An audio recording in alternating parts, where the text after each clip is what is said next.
하나님 말씀 요한복음 8장 31절로 32절입니다. 요한복음 8장 31절, 32절 두 절만 읽겠습니다. 그러므로 예수께서 자기를 믿는 유대인들에게 이르시되 너희가 내 말에 거하면 참으로 내 제자가 되고 진리를 알지니 진리가 너희를 자유롭게 하리라. 아멘. 지난 시간에 그래도 이스라엘 족속이 이같이 자기들을 위하여 이루어주기를 내게 구하려야 할지라 라고 우리가 말씀을 들었습니다. 물론 한 주간 여러분들이 이 말씀 붙잡고 기도하시리라 저는 믿습니다. 오늘은 이 기도가 동력이라 그랬잖아요. 우리가 궁굴을 향해서 경복궁을 향해서 우리가 간다고 할 때에 기도는 동력입니다. 가는 움직이는 거예요. 가는데 그냥 갑니까? 계속해서 뭘 확인을 합니까? 내비를 확인하잖아요. 내비를 자 우회전 해야 되는구나, 좌회전 해야 되는구나 계속 확인을 하면서 경복궁을 갑니다. 경복궁을 왜 가요? 우리는 왕이니까. 왕 노릇 해야 되니까. 그래 가는 거예요. 가는데 오늘도 기도를 했습니다. 그러면 목표를 자꾸 이렇게 정확하게 확인을 해야 된단 말이죠. 그래서 그 목표가 뭔지 하나님의 말씀을 우리가 살펴봄으로 해서 우리가 어떤 방향으로 자꾸 가야 될지를 한번 살펴보도록 하겠습니다. 30절에 보니까 이 말씀을 하시며 많은 사람이 믿더라 그랬어요. 예수님께서 설교하실 때 많은 사람들이 믿는 거죠. 자, 그 다음에 오늘 보니까 그러므로 예수께서 자기를 믿은 유대인들에게 이르시되 너희가 내 말에 거하면 참으로 내 제자가 되고 진리를 알지니 진리가 너희를 자유롭게 한다 그랬어요. 자, 여기서 내 말에 거하면 조건이에요. 그러면 너희가 제자가 되고 진리를 알게 될 것이다. 그 말이에요. 믿는 것은 하나님의 은혜로 그냥 되는 거예요. 그죠? 여러분들 내가 믿어야 되겠다. 예수님을 믿어야 되겠다. 라고 해서 믿는 사람은 이 세상에 아무도 없어요. 그냥 믿어지는 거죠. 은혜로. 네. 그 다음에 교회 안에서 성도들이 두 가지로 나누어지는데 그냥 믿는 사람이 있고요. 내 말에 거해서 하나님 나라를 누리고 왕노릇하고 사는 사람이 있고 이 두 가지로 나누게 됩니다. 저는 계속해서 왕노릇하면서 하나님 나라에서 살자고 이 복음을 여러분들에게 계속해서 요구하는 거예요. 그렇지 아니하면 하나님의 성도인데 하나님의 자녀인데 그냥 이 세상 사람들과 똑같이 그냥 아무런 의미 없이 살지 말라고 하는 거예요. 내 말이 너희 안에 거하면 내 안에 거하면 이 말씀은 말은 뭐예요? 내 말은 뭐예요? 말씀이라고 하는 것입니다. 이 말씀을 듣고 순종하면서 행하면 이 전부 다 약속의 말씀이잖아요. 성경이 내가 이렇게 해줄게. 이미 이렇게 이루어졌다. 너 이걸 받아라. 다 이걸 누리라. 이 복음의 이 복된 말씀이라고 해요. 약속이라고요. 이것을 보고 내 것으로 만들어야 된다 이 말이에요. 내 것으로. 제가 우리 동서가 그 지난번에 SUV 차를 참 멋있는 걸 샀어요. 되게 부럽더라고. 부러운데 한 1년 지났나? 뭐 일이 있어서 만났는데 내보고 아니 형님 뒤에 와이퍼가 이게 작동할 줄 몰라가지고 뒤에 와이퍼 있잖아요. 뒷 유리창에. 그래서 필요할 때마다 내려서 닦는데 손으로. 그래서 내가 막 웃었지요. 아니 그 핸들 옆에 그 달려있는데 그걸 하면은 뒤에가 깜빡깜빡 그러는데 왜 그래 고생했느냐 했더만 해보니까 되거든. 야, 1년 만에 처음 해보는 거지. 바보도 그런 바보가 없지요. 잘 되는 거를 비 올 때 내려서 손으로 닦았대. 마찬가지예요. 하나님의 말씀이 다 약속의 말씀이라고요. 이렇게 누리라고. 이렇게 하면 너희가 건강할 것이다. 너희가 이렇게 하면 평강이 있을 것이다. 마음에 기쁨이 있을 것이다. 항상 기쁠 것이다. 왕노릇 할 것이다. 자녀들이 잘 것이다. 다 약속이 있다. 모르면 내려서 차를 바꿔야 된다고. 그죠? 알면 누리게 된다. 이 말이에요. 두 가지 사람이 있어요. 그냥 믿는 사람이 있고 교회 안에 내 말에 의해서 하나님 말씀대로 누리고 사는 사람이 있다. 이런 사람들은 내 말에 거하는 사람은 뭘 주시겠다고 하는 겁니까? 자유롭게 하리라. 성경에서 이 자유라고 하는 단어는 지난번에 속량이라고 우리가 속량 제사함을 얻었다 할 때 속량이라고 하면 뭐라고 우리가 공부했습니까?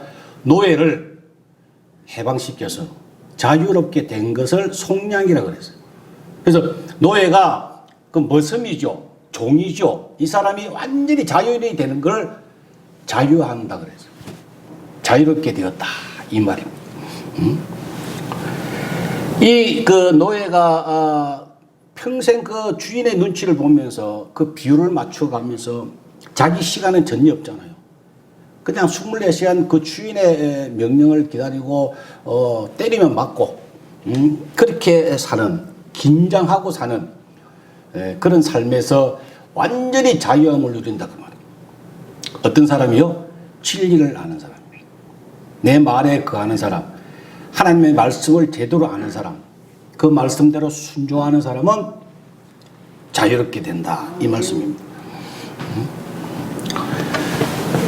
무엇에서부터 자유를 얻는가? 로마서 5장 12절에 보니까 그러므로 한 사람으로 말미암아 죄가 세상에 들어오고 죄로 말미암아 사망이 이르고 이와 같이 모든 사람이 죄를 지었으므로 사망이 모든 사람에게 이르렀다 그랬어요.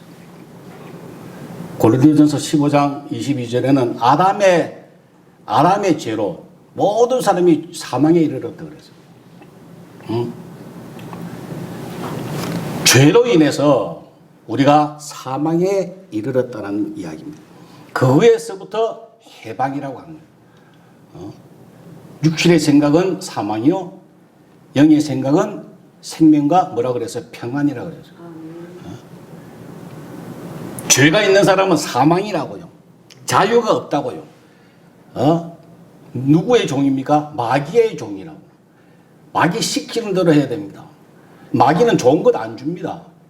계속해서 여러분들 불안하게 만들고 초조하게 만들고 심려질나게 만들고 막 그것만 주는 게 마귀라니까. 마귀는 뭐 은혜가 되고 뭐 기쁨과 뭐 희락을 주는 그런 족속들이 아니라고요. 그거에서부터 의와 평강과 희락으로 영생을 살도록 하나님의 자녀답게 왕노릇 하도록 되어지는 것이 자유롭게 산다고 하는 이야기예요. 이 자유라는 건 뭐냐? 우리가 살고 있는 대한민국이 자유민주주의죠. 이북에도 민주주의라 그래요. 헌법에 이북에도 민주주의라고 있죠, 그죠? 있다고요. 그래서 이번에 이번 정권이 처음에 들어서자마자 자유자를 뺀다고 해가지고 굉장히 논란이 일어났어요. 그렇게 하면 안 된다고 막 벌떼같이 일어나가지고 보수 진영에서 그걸 작업을 못했습니다. 자유라고 하는 자유민주주의라고 하는 건 뭐냐면은 헌법 안에서 모든 법 테두리 안에서 우리가 마음껏 즐기는 거예요. 그것을 초월하면 그걸 우리가 방종이라고 합니다. 그죠? 그러나 성도들이 누리는 오늘 본문에서 주시는 이 자유는 뭐냐 하면은 주님 안에서 내 말에 거하는 것, 내 안에 거하는 것, 주님 안에서의 누리는 자유. 그것을 이야기합니다. 주님의 곁을 떠나가면 그 죄라고요. 아담과 하와가 범죄를 했잖아요. 어디에서 쫓겨났습니까? 에덴 동산에서 쫓겨났습니다. 그 말은 하나님으로부터 멀리 떨어져 나갔다는, 분리됐다는 이야기입니다.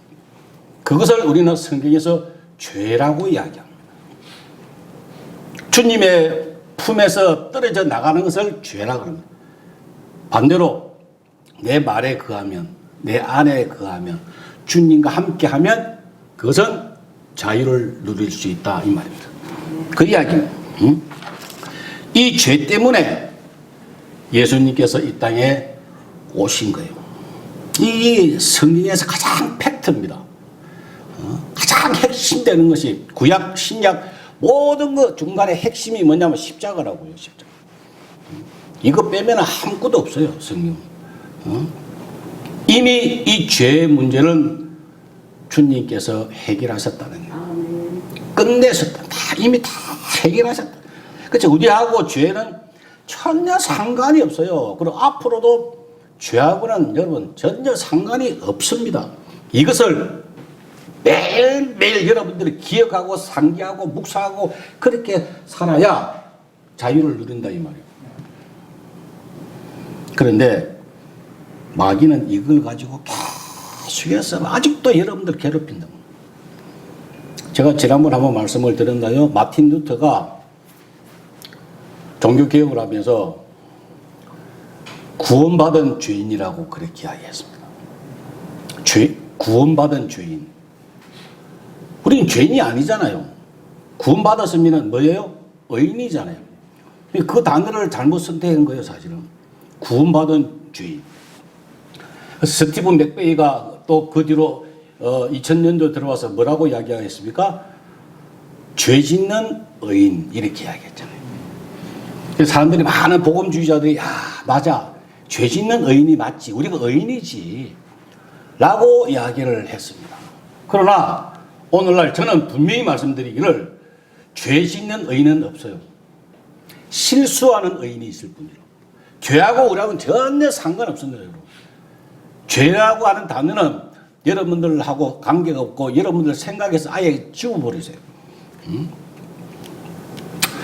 어떤 사람들은 아프거나 집안에 문제가 있고 하면 이거 내가 죄 지어서 벌 받는구나 라고 생각하잖아요. 누구나 다. 이거 잘못된 거예요, 여러분.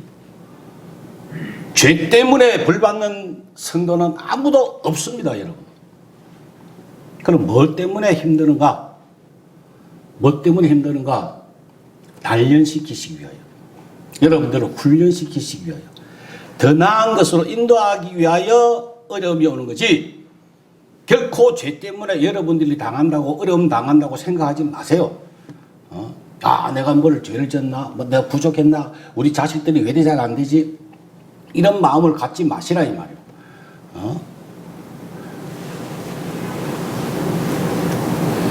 단단한 것은 장성한 자의 것이니 그들은 지각을 사용함으로 연단을 받아 선악을 분별할 줄 안다 그래서 연단을 받았다 그래서 그 다음에 욥도 23장 10절에 그러나 나의 가는 길 그가 하시나니 그가 나를 뭐 한다고요? 단련하신 후에는 내가 순금되어 놓는다고 그랬어요. 단련받았다는 말이에요. 단련. 욥이 죄 때문에 받은 거 아니잖아요. 장성한 자의 것은 장성한 자의 모습은 그들은 지각을 사용함으로 연단을 받았다고 그랬어요. 연단이라고 하는 건 괜히 힘들어요. 아주 어려움을 당하는 이야기를. 그죠? 아주 힘드는 그걸 연단을 받았다고 그랬어요. 예수 그리스도의 은혜와 그를 아는 지식에서 자라가고요. 연단받고, 훈련받고, 그렇게 해야 합니다. 왜? 그렇지 아니하면은 절대 장성한 자가 될 수 없어요. 왕노릇 할 수 없어요. 아무런 훈련 받지 않고 왕노릇 하게 하나님 하셨다 해보세요. 방종하게 되는 방종. 엉망일 거야 아마. 여러분 애기를 다 키워보셨잖아요. 애기가 클 때 아프면 뭐라고 합니까? 이놈이 제주하려고 하는구나 이렇게. 그 이상하게 아프고 나면 제주해요. 아프고 나면은 옹알이를 하고 아프고 나면은 걷기 시작하고요. 이상하게 그래요. 그래서 아프면은 이놈이 제주를 부리려고 하는구나 이렇게 이야기합니다. 우리가 어려움 당합니다. 힘든 일을 당합니다. 그것은 뭐예요? 성량되려고 그러는구나. 하나님이 더 큰 거 주시려고 그러는구나. 이게 정확하게 정답입니다. 잘못된 단어 선택으로 인해서 우리가 아직도 죄인이라고 생각하고 있는 것, 이거 다 지워야 합니다. 그런데 이런 의식이 무의식적으로 자꾸 우리 속에 자리 잡고 있어요. 한번 찾아보도록 하십시다. 히브리서 12장을 한번 보고 올까요? 신약 367페이지를 한번 367페이지 12장 15절 너희는 하나님의 은혜에 이르지 못하는 자가 없도록 하고 또 쓴뿌리가 나서 괴롭게 하여 많은 사람이 이로 말미암아 더럽게 되지 않게 하라 그래서 쓴뿌리가 나서 괴롭더라 이 말이에요. 쓴뿌리가 뭡니까? 뿌리요. 어떤 뿌리냐면은 여기서 쓴뿌리라고 하는 이야기는 죄의식을 이야기하는 겁니다. 구받았는데 아직도 죄의식이 무의식 중에 안에 들어있단 말이에요. 안에 마음에 들어있어가지고 자꾸 이게 올라옵니다. 그러면 괴롭게 된다는 이야기예요. 아, 내가 뭐 잘못했나, 실수했나, 뭐 죄 지었나, 자꾸 이렇게 연관시키면 마음에 평안이 없다. 왜 하나님께서 우리에게 독생자 예수를 보내주셔서 십자가로 다 문제를 해결하셨는데 왜 아직도 괴롭게 살았냐 이 말이야. 그 이유는 이 쓴뿌리 때문에 그렇다는 이야기입니다. 우리가 일반적으로 요새 그 이념 전쟁을 하는데 좌파, 우파 뭐 이렇게 이야기하잖아요. 그럼 좌파 그러면은 어떤 생각이 딱 떠오릅니까? 빨갱이라고 하는 생각이 자꾸 떠오릅니다. 좌파가 빨갱이입니까? 그걸 정확하게 우려하셔야 돼요. 좌파나 공산주의나 이념이나 보수나 극우 이런 걸 우리가 정확하게 지혜롭게 잘 알아야 돼. 판단할 줄 알아야 돼.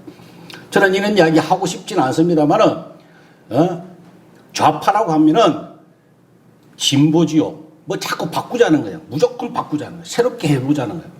그걸 우리는 옛날에 빨갱이 사상을 가졌던 사람들, 주체 사상을 가졌던 사람들이 많이 그 좌파에 속해 있었습니다. 그러나 지금은 공산주의가 멸망하고 난 다음에는 그런 공산주의가 없어요. 우리나라에 그런 간첩도 없답니다. 간첩이 오면은 전부 다 자수를 하는데요. 왜? 너무 비교가 되니까. 있을 수도 없잖아요. 상식으로 생각을 해보세요. 그런데 그거는 이미 다 끝났는데도 자꾸 좌파 그러면 뭘 인식을 합니까? 빨갱이라고 하는 인식이 자꾸 떠오른다니까. 그게 내 속에 무의식 중에 들어있다 이 말이에요. 지금은 그런 거 많이 없어졌어요. 전라도니 경상도니 한때는 얼마나 시끄럽고 싸웠어요. 그런데 지금도 아 내가 전라도구나 이런 생각을 하게 되면 그래서 경상도가 미워지고 아 내가 또 경상도니까 전라도를 무시하게 되고 이런 게 은연중에 자꾸 올라온다 이 말이에요. 그런 사람들이 굉장히 많아요. 또 생각보다. 그게 무의식이라고 그게 선불이라고요. 마찬가지로 죄의식도 여기서 서서히 자리 잡고요. 툭 하면 나옵니다. 아 이거 죄 때문에 그렇구나. 그래서 불안해합니다. 초조하게 생각합니다. 하나님의 은혜에서 자꾸 끊으려고 합니다. 복을 못 받게 합니다. 평강하지 못하도록 자꾸 만들어. 성도들이 참 자유를 누리고 살려고 그러면은요, 이 죄의 문제를 잘 해결해야 합니다. 그래서 유임을 나눠드렸잖아요. 그 죄 문제라고요. 로마서 8장 1절의 말씀처럼 그러므로 이제 그리스도 예수 안에 있는 자는 결코 정죄함이 없나니. 하나님의 말씀이라니까요. 결코 정죄함이 없다. 이는 그리스도 예수 안에 있는 생명의 성령의 법이 죄와 사망의 법에서 너를 해방하였습니다. 이미 끝났고 정죄 안 한다면 너 죄 이렇게 안 한다 이 말이에요. 조금 더 죄에 관하여 언급하지 않는다 그 약속입니다. 그런데 내 속에 자꾸 쓴뿌리가 있어가지고 아 그래 내가 실수를 했구나. 내가 뭐 부족했구나. 여러분 그거는 겸손한 것도 아니고요. 회개하는 것도 아니에요. 불순종하는 거라고요. 그게 회개입니까? 회개는 진짜 잘못된 것을 하나님 앞에 잘못했다고 하는 거예요. 예? 그 회개했다고 그걸 고백했다고 그걸 겸손하다고 생각하면 그 성경을 잘 모르는 사람입니다. 사도 바울이 날마다 죽는다. 그건 무슨 뜻입니까? 날마다 그걸 기억한다는 이야기예요. 내가 죄에서 자유함을 받았다. 결코 정죄함이 없다고 하는 것을 매일 기억한다고 하는 이야기예요. 뭘로요? 하나님 말씀으로. 제가 몇 번 말씀을 드렸습니다만은 저도 어떤 선배 목사님을 통해서 복음을 접하게 됐고 오늘 이 시간까지 그 복음이 가장 귀하다고 하는 걸 제가 느꼈어요. 그래서 그걸 전하는데 내 이 멘토 되는 그 목사님이 아직도 자주 문자를 보냅니다. 어떤 문자냐면 죄에 관하여 죄에 대해서 해방됐다고 하는 문자가 좋은 글이 있으면 아직도 보냅니다. 매일 내 죄 문제 해결해 주신 거 이거 하나만 가지고 날마다 좋아져. 이보다 더 귀하고 중요한 것은 없다고 하는 거예요. 여러분 해보세요. 질리질 않아요. 죄 문제는 이제 그만 좀 설교하시지. 천만에요. 천국 가는 그날까지 계속해서 이 해방해 주신 거, 죄 문제 해결해 주신 거, 이거 하나로 우리가 감사하면서 살아야 돼요. 그럴 때에 뭘 누린다고요? 자유함을 누리게 되는 거예요. 이거 멈추는 순간 뭐가 틈타겠어요? 당연히 마귀가 틈탄다니까. 그런즉 선줄로 생각하는 자는 넘어질까 조심하라. 자빠질까 조심하라. 죄의 문제 가지고 계속해서 여러분들을 괴롭힐까 조심하라. 그 말입니다. 이 세상에서는 가장 중요하고 변할 수도 없는 이 구속 사역, 죄의 문제 해결해 주신 것, 이것을 오늘 본문에는 진리라 그래. 진리가 너희를 자유롭게 한다. 44절, 45절, 46절에도 계속해서 진리를 관하여 말씀하고 계십니다. 근데 우리가 이 진리를 알지니 진리가 너희를 자유롭게 한다는 이 말은 학교에마다 잘 붙여놨죠. 특히 연세대학교 가면은 정문에 크게 진리를 알지니 진리가 너희를 자유롭게 한다. 이 일반 사람들은 이 진리를 알지니 이렇게 이야기하면 보통 사람들은 학문을 이야기하잖아. 학문. 공부를 열심히 해야 되겠다. 진리를 알아야 되겠다. 학문을 알아야 되겠다. 그래서 열심히 하려고 하는 그런 생각으로 접합니다. 이 성경 구절을. 그러나 성경에서 가장 중요한 것은 이 진리가 하나님의 말씀이라고요. 하나님의 뜻이라고. 다시 이야기하면 변하지 아니하는, 변할 수 없는 하나님의 메시지라고요. 그것을 다른 표현으로 반석이라고 이야기했습니다. 마태복음 16장 18절에 보면은 이 반석 위에 내 교회를 세운다. 음부의 세력이 함부로 하지 못한다고. 반석 위에 내 교회를 세울 것이다. 흔들리지 않은, 변하지 않는, 뭐가 변하지 않는다고요? 죄로 인해 고생했던 우리를 주님이 해결해 주셨다고 하는 그 사실, 그 팩트. 그래서 우리는 죄가 없다고 하는 이거 변하지 않는 반석과 같은 것이다. 요동하면 안 돼요. 양보해도 안 돼요. 오해해도 안 돼요. 진리는 절대 변하지 않습니다. 마태복음 7장을 우리 지난 주간에 한번 살펴봤는데 모래 위에 세운 집과 반석 위에 세운 집을 우리가 한번 살펴봤잖아요. 그래서 모래 위에 세운 집은 무너진다.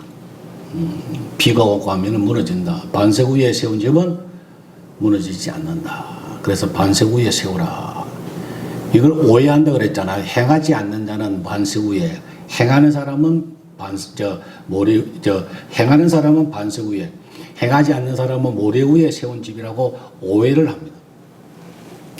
팩트가 그게 아니에요. 반석 위에 세우느냐, 모래 위에 세우느냐, 이게 팩트라고. 그게 가장 중요하다고. 말씀 위에 세우는, 진리 위에 세우는 그 교회냐, 신앙생활이냐, 모래 위에 세우느냐. 근데 우리나라가 참 불행하게도 많은 교회들이요, 지금까지는 행위를 강조를 했다니까요. 행동으로 옮기지 않냐면은 모래 위에 세운 교회가 같이 그렇게 망할 것이다라고 자꾸 가르쳤더랬어요, 지금까지. 그래서 율법주의로 자꾸 많이 흘러가 있어요. 응? 여러분,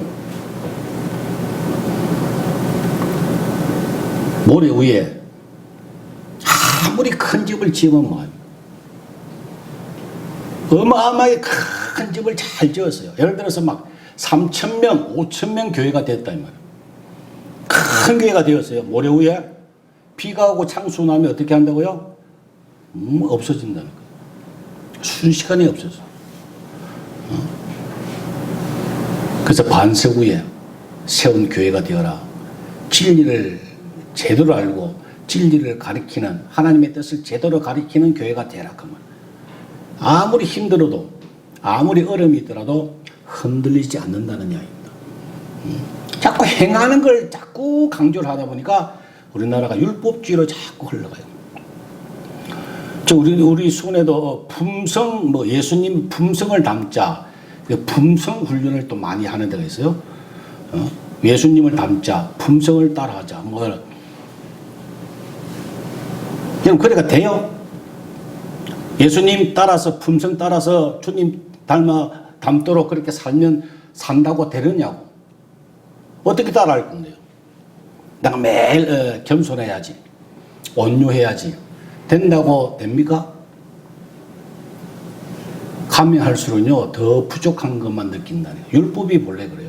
하면 할수록 자기의 부족함만 자꾸 더 드러나게 되어 있어요. 주님 안에 거하면, 그분과 함께 살면 그냥 문제가 간단해요. 그분과 함께 살면 그분 품성대로 그냥 살게 되어진다니까요. 그냥 아무것도 아니라고요. 자꾸 행위대로 우리가 가려고 하는데 그건 율법주의로 빠지게 됩니다. 진리를 알지니 진리가 너희를 자유롭게 하는다. 제대로 알아라는 말이에요. 이미 하신 사역을 제대로 알아라고, 그 말씀에 집중하라고 하는 말씀이에요. 말씀을 서서히 정리하도록 하겠습니다. 여러분, 율법은요, 우리가 뭔가를 해야 될 것이다. 뭐를 꼭 할 수 있을 것 같고 안 하면 안 되고 안 될 것 같은 것이 율법이라고요. 그래서 그게 자꾸 강조를 하면은 이렇게 해라 저렇게 해라 자꾸 하게 되면 되어지지를 않아요. 꼭 바다에서 목마른데 바닷물 먹는 거와 똑같아요. 먹으면 먹을수록 갈증이 일어나는 거와 똑같아요. 자꾸 부족함만 느낀다니까요. 율법이 그래요. 그래서 이거 해라 저거 해라 행하라 자꾸 그 이야기를 해봐야 되지를 않습니다. 진리, 하나님의 말씀은요, 하나님의 뜻은 어디에 있느냐 하면 내가 앞으로 해야 될 것에 관심을 갖지 말고요, 이미 하신 일 있잖아요. 주님께서 해놓으신 일, 그거를 우리가 관심을 가지고 그거에 집중을 하라는 이야기입니다. 그러면 그렇게 하면 할수록 더 우리가 행복해진다. 내가 하려고 하면은 더 갈증이 생기고 안 된다. 그러나 그분이 하신 일, 이미 다 끝나신 일, 그거에 우리가 집중하자면, 그렇게 하면, 그렇게 할수록 우리가 날마다 더 기쁨이 충만해진다 그 말입니다. 자유함을 누린다 그 말입니다. 복을 받기 위해서 내가 뭐 잘되기 위하여 최선을 다하고 노력하면요, 우리가 하나님 나라에서 왕노릇 할 수 있는 것을, 그 기회를 강탈당합니다. 빼앗깁니다. 내가 뭔가를 하려고, 복 받으려고, 잘 살려고 자꾸 하면 할수록 왕노릇 하는 데서 멀어진다고. 할 수가 없습니다. 우리는 구원받을 수도 없고, 건강해질 수도 없고, 평강해질 수가 없는, 아무런 타개책이 없는 사람이에요. 아무런 조건도 없고요, 능력도 없고 아무것도 없는 사람입니다. 우리가 해야 될 일은 단지 하나, 진리를 아는 거예요. 오로지 진리를 아는 거예요. 그분이 하신 일, 미리 하신 일, 이미 해결해 놓으신 것, 죄의 문제, 이거에 우리가 관심을 가지고 집중하자고 하는 거예요. 날마다 자라나야 됩니다. 무엇으로요? 이 말씀으로 인하여 진리로 말미암아. 그러면 이 모든 것을 너에게 더하시리라 이거예요. 진리를 알지니 진리가 너희를 자유롭게 하면, 자유로워지면 이 모든 것을 하나님이 우리에게 그냥 더하시는 거예요. 구하지 말아라 그래서. 뭘 먹을까 마실까 구하지 말라. 이거 이방인들이 구하는 것이다. 저애들이 구하는 것이지 왜 너희가 내 자식인데 왜 이런 걸 자꾸 가지고 구하느냐. 너희는 그 나라와 그 일을 구하라. 진리를 구하라는 이야기야. 그러면 우리가 자유하게 됩니다. 여러분 자신에게 집중하지 마세요. 말씀에, 복음에, 진리에 집중하시길 바랍니다. 그러면 여러분들이 자유롭게 됩니다. 기도하겠습니다. 좋으신 하나님, 오늘도 말씀을 듣게 하시고 깨닫게 하신 것을 감사합니다. 저희 자신을 향하여 날마다 쓴뿌리로 인하여 힘들게 살았던 것, 이제는 주님께서 깨닫게 하셨사오니 내 자신에 집중하지 않냐고 말씀의 진리에 집중할 수 있도록 성령께서 도와주옵소서. 예수님의 이름으로 기도 올리옵나이다. 아멘.